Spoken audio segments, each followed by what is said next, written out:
بسم اللہ الرحمن الرحیم یا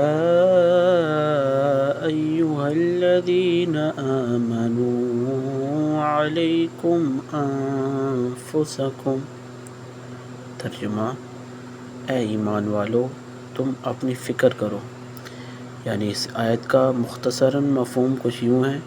اس آیت میں اللہ تعالیٰ ایمان والوں کو یہ تعلیم دیتے ہیں کہ سب سے پہلے اپنی اصلاح اور اپنے ایمان، اعمال اور کردار کی فکر کریں، اللہ اور اس کے رسول صلی اللہ تعالیٰ علیہ وآلہ وسلم کی اطاعت پر قائم رہیں۔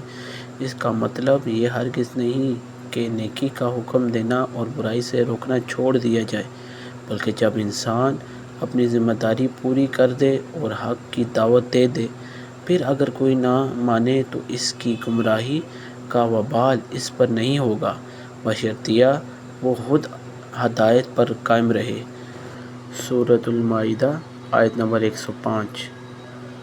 صدق اللہ